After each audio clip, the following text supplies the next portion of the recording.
जय श्री कृष्णा, राधे राधे। आप सभी भक्तों का आपके अपने YouTube चैनल श्री कृष्ण दीवानी में हार्दिक स्वागत है। आज आप सब सुन रहे हैं माघ मास महात्म्य का 11वां अध्याय। सर्वप्रथम भगवान का स्मरण करते हुए आप सभी बोलिए ओम नमो भगवते वासुदेवाय।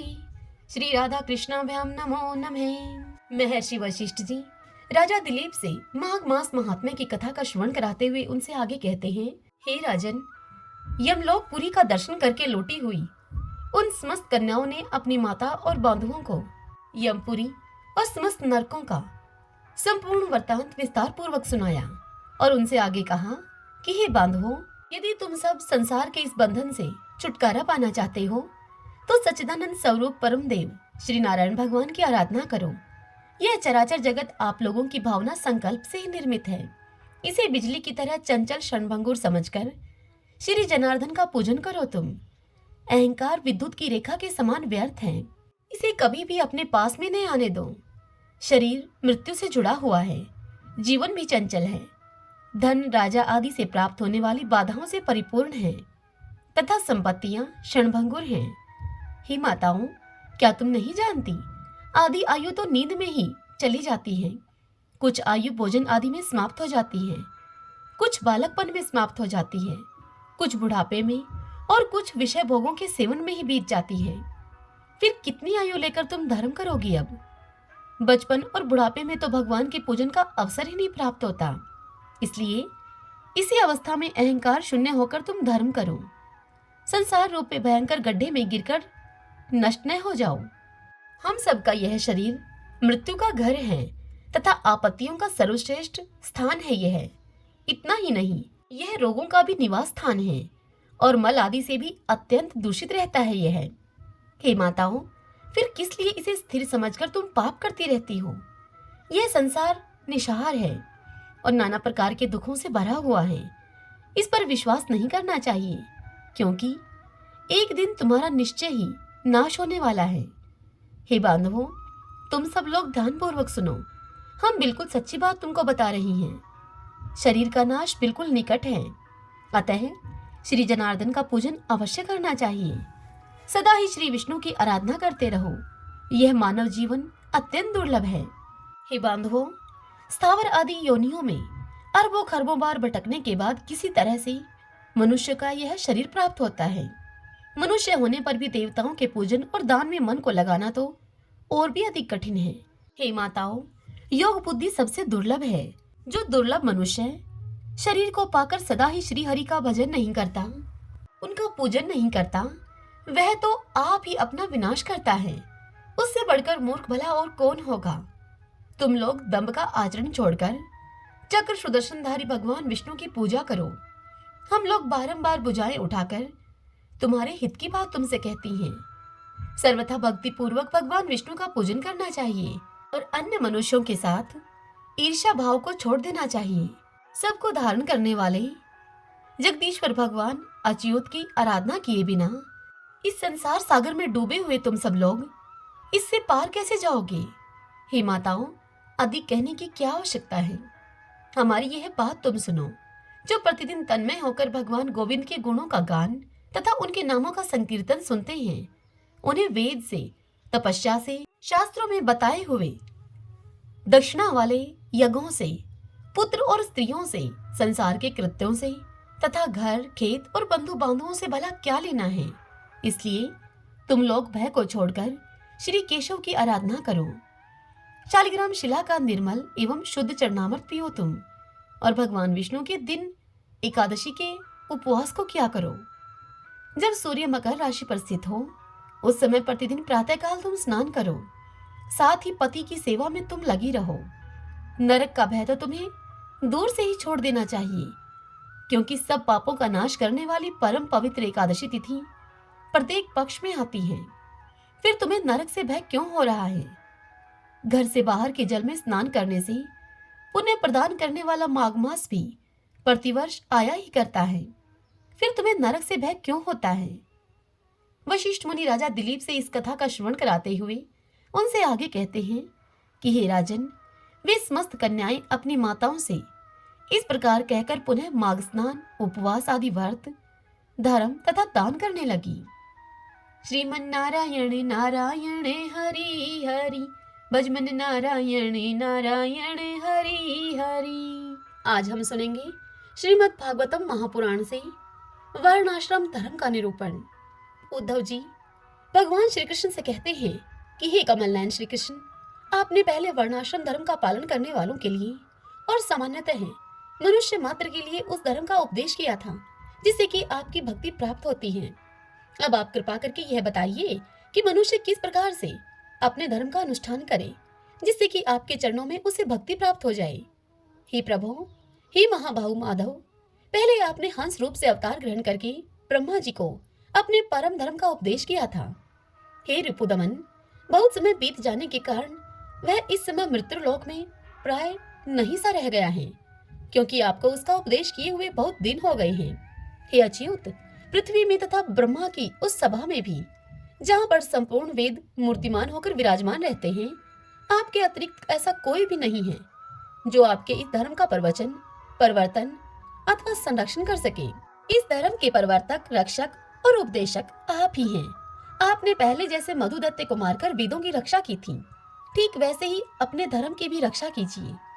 हे स्वयं प्रकाश परमात्मन, जब आप पृथ्वी तल से अपनी लीला स्मरण कर लेंगे, लीला स्मरण करना, लीला समेट लेना, तब तो इस धर्म का लोप हो जाएगा, तो फिर उसे कौन बताएगा।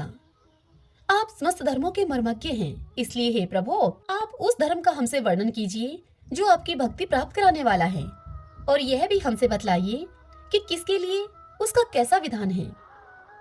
श्री शुकदेव जी राजा परीक्षित से कहते हैं कि हे राजन, जब इस प्रकार भक्त शिरोमणि उद्धव जी ने भगवान श्री कृष्ण से प्रश्न किया, तब भगवान श्री कृष्ण ने अत्यंत प्रसन्न होकर प्राणियों के कल्याण के लिए उन्हें सनातन धर्मों का उपदेश दिया। भगवान श्री कृष्ण ने उद्धव जी से कहा कि हे प्रिय उद्धव, तुम्हारा प्रश्न धर्ममय है, क्योंकि इससे वर्णाश्रम धर्मी मनुष्यों को परम कल्याण स्वरूप मोक्ष की प्राप्ति होती है। अतः मैं तुम्हें उन धर्मों का उपदेश करता हूँ, सावधान होकर तुम सुनो। जिस समय इस कल्प का प्रारंभ हुआ था और पहला सतयुग चल रहा था, उस समय सभी मनुष्यों का हंस नामक एक ही वर्ण था। उस युग में सब लोग जन्म से ही कृत करते होते थे, इसीलिए उसका एक नाम कृत युग भी है। उस समय केवल प्रणव ही वेद था। तपस्या, सोच, दया एवं सत्य रूप 4 चरणों से युक्त मैं ही वृषभ रूपधारी धर्म था। उस समय के निष्पाप एवं परम तपस्वी भगतजन मुझ हंस स्वरूप शुद्ध परमात्मा की उपासना करते थे। परम भाग्यवान हे उद्धव, सतयुग के बाद त्रेता युग का आरंभ होने पर मेरे हृदय से श्वास पर श्वास के द्वारा ऋग्वेद, सामवेद और यजुर्वेद रूप त्रय विद्या प्रकट हुई, और उस त्रय विद्या से होता, अर्धभर्यु और उद्गाता के कर्म रूप 3 वेदों वाले यज्ञ के रूप में मैं प्रकट हुआ। विराट पुरुष के मुख से ब्राह्मण, भुजा से क्षत्रिय, जंघा से वैश्य और उनके चरणों से शूद्रों की उत्पत्ति हुई। उनकी पहचान उनके स्वभाव के अनुसार और आचरण से होती है। हे उद्धव जी, विराट पुरुष भी मैं ही हूँ, इसलिए मेरे ही उरुस्थल से गृहस्थाश्रम, हृदय से ब्रह्मचार्य आश्रम, मेरे वक्षस्थल से वानप्रस्थाश्रम और मेरे मस्तक से सन्यास आश्रम की उत्पत्ति हुई है। इन वर्ण और आश्रमों के पुरुषों के स्वभाव भी इनके जन्म स्थान के अनुसार उत्तम, मध्यम और अधम हो गए। अर्थात उत्तम स्थानों से उत्पन्न होने वाले वर्ण और आश्रमों के स्वभाव उत्तम और अधम स्थानों से उत्पन्न होने वालों के अधम हुए। शम, दम, तपस्या, पवित्रता, संतोष, क्षमाशीलता, सीधापन, मेरी भक्ति, दया और सत्य, ये ब्राह्मण वर्ण के स्वभाव हैं। तेज, बल, धैर्य, वीरता, सहनशीलता, उदारता, उद्योगशीलता, स्थिरता, ब्राह्मण भक्ति और ऐश्वर्य, ये क्षत्रिय वर्ण के स्वभाव हैं। आस्तिकता, दानशीलता, दंभहीनता, ब्राह्मणों की सेवा करना और धन संचय से संतुष्ट न होना, ये वैश्य वर्ण के स्वभाव हैं।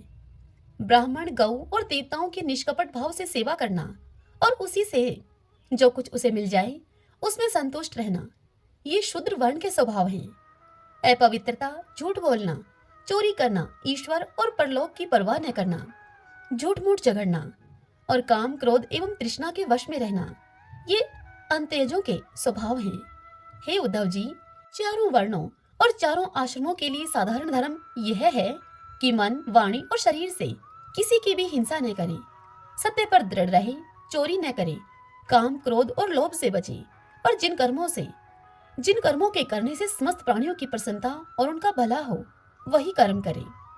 ब्राह्मण, क्षत्रिय तथा वैश्य गर्भाधान आदि संस्कारों के कर्म से यज्ञोपवीत संस्कार रूप द्वितीय जन्म प्राप्त करके गुरुकुल में रहे और अपनी इंद्रियों को वश में रखे।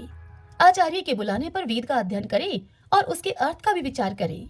मेखला, मृगचर्म, वर्ण के अनुसार दंड, रुद्राक्ष की माला, यज्ञोपवीत और कमंडलू धारण करे। सिर पर जटा रखे। शौकिनी के लिए दांत और वस्त्र न धोवे। रंगीन आसन पर न बैठे और कुश को धारण करे। स्नान, भोजन, हवन, जप और मल मूत्र त्याग के समय मौन रहे और कक्ष तथा गुप्त इंद्रिय के बाल और नाखूनों को कभी न काटे। पूर्ण ब्रह्मचार्य का पालन करे। स्वयं तो कभी वीर्यपात करे ही नहीं। यदि स्वपन आदि में वीर्य रसखलित हो जाए तो जल में स्नान करके प्राणायाम करे और गायत्री का जप करे। ब्रह्मचारी को पवित्रता के साथ एकाग्रचित होकर अग्नि, सूर्य, आचार्य, गौ, ब्राह्मण, गुरु, वृद्धजन और देवताओं की उपासना करनी चाहिए तथा सायकाल और प्रातःकाल मौन होकर संध्या उपासना और गायत्री का जप करना चाहिए। हे उद्धव, आचार्य को मेरा ही स्वरूप समझे, कभी उनका तिरस्कार न करे। उन्हें साधारण मनुष्य समझकर दोष दृष्टि न करे, क्योंकि गुरु सर्वदेवमय होता है। सायंकाल और प्रातःकाल दोनों समय जो कुछ भिक्षा में मिले वह लाकर गुरुदेव के आगे रख दे। केवल भोजन ही नहीं, जो कुछ हो सब। तदंतर उनके आज्ञा के अनुसार बड़े संयम से भिक्षा आदि का यथोचित उपयोग करे। आचार्य यदि जाते हों तो उनके पीछे पीछे चले। उनके सो जाने के बाद बड़ी सावधानी से उनसे थोड़ी दूर पर सोए। थके हों तो उनके पास बैठकर उनके चरण दबाएं और बैठे हों तो उनके आदेश की प्रतीक्षा में हाथ जोड़कर उनके पास में खड़े रहें। इस प्रकार अत्यंत छोटे व्यक्तियों की भांति सेवा शुश्रूषा के द्वारा सदा सर्वदा आचार्य की आज्ञा में तत्पर रहे। जब तक विद्या अध्ययन समाप्त न हो जाए तब तक सब प्रकार के भोगों से दूर रहकर इसी प्रकार गुरुकुल में निवास करें और कभी अपना ब्रह्मचार्य व्रत खंडित न होने दें। यदि ब्रह्मचारी का विचार हो कि मैं मूर्तिमान वेदों के निवास स्थान ब्रह्मलोक में जाऊं, तो फिर ब्रह्मचारी को आजीवन नैष्टिक ब्रह्मचार्य व्रत ग्रहण कर लेना चाहिए और वेदों के स्वाध्याय के लिए अपना सारा जीवन आचार्य की सेवा में ही समर्पित कर देना चाहिए। ऐसा ब्रह्मचारी सचमुच ब्रह्मादेश से संपन्न हो जाता है और उसके सारे पाप नष्ट हो जाते हैं। उसे चाहिए कि अग्नि, गुरु, अपने शरीर और समस्त प्राणियों में मेरी ही उपासना करे और यह भाव रखे कि मेरे तथा सबके हृदय में एक ही परमात्मा विराजमान है। ब्रह्मचारी, वानप्रस्थ और सन्यासियों को चाहिए कि वे स्त्रियों को देखना, स्पर्श करना, उनसे बातचीत या फिर हंसी मस्करी आदि करना, इन सब कार्यों से दूर रहें। दूर से ही इन कार्यों को त्याग दें। मथुन करते हुए प्राणियों पर तो दृष्टिपात तक न करें। हे प्रिय उद्धव, शौच, आचमन, स्नान, संध्या उपासना, सरलता, तीर्थ सेवन, जप, समस्त प्राणियों में मुझे ही देखना, मन, वाणी और शरीर का संयम, यह ब्रह्मचारी, गृहस्थ, वानप्रस्थ और सन्यासी सभी के लिए एक सा नियम है। अस्पर्शों को न छूना, अभक्ष्य वस्तुओं को न खाना और जिनसे बोलना नहीं चाहिए उनसे न बोलना, ये नियम भी सबके लिए है। नैष्टिक ब्रह्मचारी ब्राह्मण इन नियमों का पालन करने से अग्नि के समान तेजस्वी हो जाता है। तीव्र तपस्या के कारण उसके कर्म संस्कार भस्म हो जाते हैं, अंतःकरण शुद्ध हो जाता है और वह मेरा भक्त होकर मुझे प्राप्त कर लेता है। हे प्यारे उद्धव, यदि नैष्टिक ब्रह्मचार्य ग्रहण करने की इच्छा न हो और यदि वह गृहस्थ आश्रम में प्रवेश करना चाहता हो तो विधि पूर्वक वेदाध्ययन समाप्त करके आचार्य को दक्षिणा देकर और उनकी अनुमति लेकर समावर्तन संस्कार करावे। स्नातक बनकर ब्रह्मचार्य आश्रम को छोड़ दे। ब्रह्मचारी को चाहिए कि ब्रह्मचार्य आश्रम के बाद गृहस्थ अथवा वानप्रस्थ आश्रम में प्रवेश करे। यदि ब्राह्मण हो तो संन्यास भी ले सकता है अथवा उसे चाहिए कि कर्मशः एक आश्रम से दूसरे आश्रम में प्रवेश करे। किंतु मेरा आज्ञाकारी भक्त बिना आश्रम के रहकर अथवा विपरीत कर्म से आश्रम परिवर्तन कर स्वे इच्छाचार में प्रवृत्त न हो। हे प्रिय उद्धव, यदि ब्रह्मचार्य आश्रम के बाद गृहस्थ आश्रम स्वीकार करना हो तो ब्रह्मचारी को चाहिए कि अपने अनुरूप एवं शास्त्रोक्त लक्षणों से संपन्न कुलीन कन्या से विवाह करे। वह अवस्था में अपने से छोटी और अपने ही वर्ण की होनी चाहिए। यदि कामवश अन्य वर्ण की कन्या से विवाह करना हो तो कर्मशः अपने से निम्न वर्ण की कन्या से विवाह कर सकता है। यज्ञ, याग आदि अध्ययन और दान करने का अधिकार ब्राह्मण, क्षत्रिय और वैश्यों को समान रूप से है। परंतु दान लेने, पढ़ाने और यज्ञ कराने का अधिकार केवल ब्राह्मणों को ही है। ब्राह्मण को चाहिए कि इन 3 वृत्तियों में प्रतिग्रह अर्थात दान लेने की वृत्ति को तपस्या, तेज और यश का नाश करने वाली समझकर पढ़ाने और यज्ञ कराने के द्वारा ही अपना जीवन निर्वाह करे। और यदि इन दोनों वृत्तियों में भी दोष दृष्टि हो, तो परावलंबन, दीनता आदि दोष दिखते हो, तो अन्न कटने के बाद खेतों में पड़े हुए दाने बीनकर ही अपने जीवन का निर्वाह कर ले।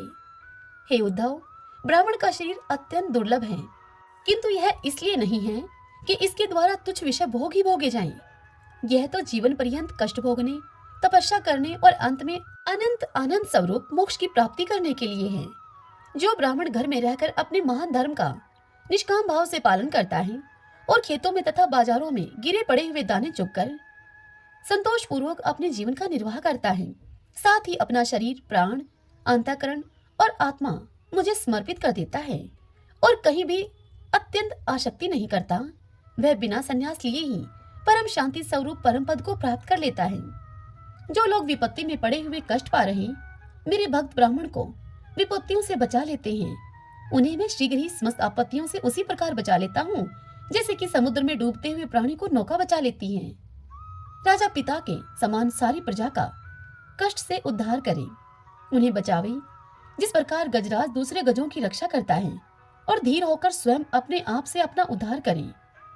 जो राजा इस प्रकार प्रजा की रक्षा करता है, वह सारे पापों से मुक्त होकर अंत समय में सूर्य के समान तेजस्वी विमान पर चढ़कर स्वर्गलोक में जाता है और इंद्र के साथ वह सुख भोगता है। यदि ब्राह्मण अध्यापन अथवा यज्ञ आदि से अपनी जीविका न चला सके, तो वैश्यवृत्ति का आश्रय ले ले और जब तक विपत्ति न दूर हो जाए तब तक करे।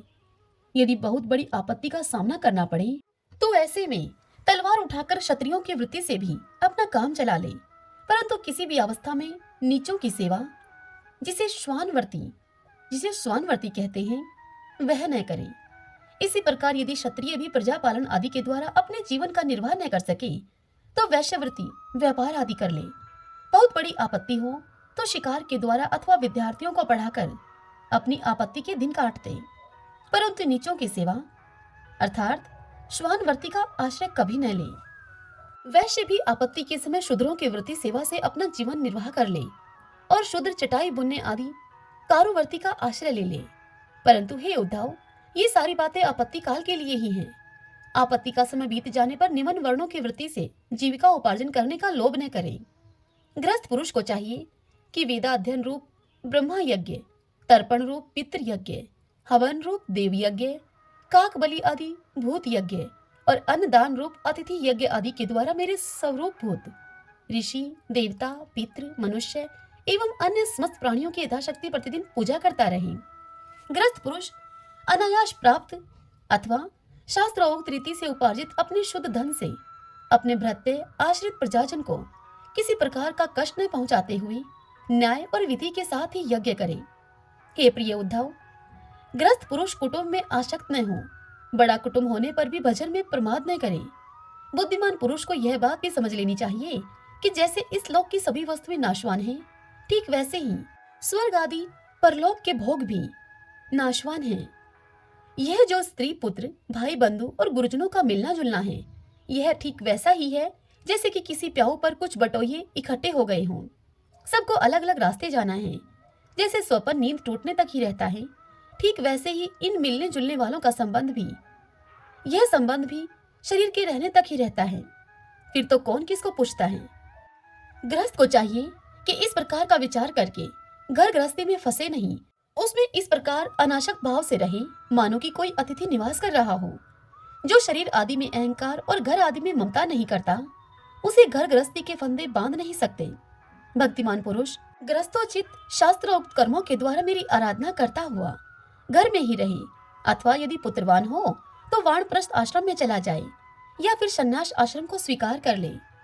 हे प्रिय उद्धव, जो लोग इस प्रकार का गृहस्थ जीवन न बिताकर घर गृहस्थी में ही आसक्त हो जाते हैं, स्त्री, पुत्र और धन की कामनाओं में फंसकर हाय हाय करते रहते हैं और मूढ़तावश स्त्री लंपट और कर्पण होकर मैं और मेरे के फेर में पड़ जाते हैं, वे बंध जाते हैं। वे सोचते रहते हैं, हाय हाय मेरे माँ बाप बूढ़े हो गए हैं, मेरी पत्नी पत्नी के बाल बच्चे अभी छोटे छोटे हैं। मेरे न रहने पर ये दीन, अनाथ और दुखी हो जाएंगे। फिर इनका जीवन कैसा रहेगा? इस प्रकार घर गृहस्थी की वासना से जिसका चित्त विक्षिप्त हो रहा है, वह मूढ़ बुद्धि पुरुष विषय भोगों से कभी तृप्त नहीं होता। उन्हीं में उलझकर अपना जीवन खो बैठता है और मरकर घोर तपों में नरक में जाता है।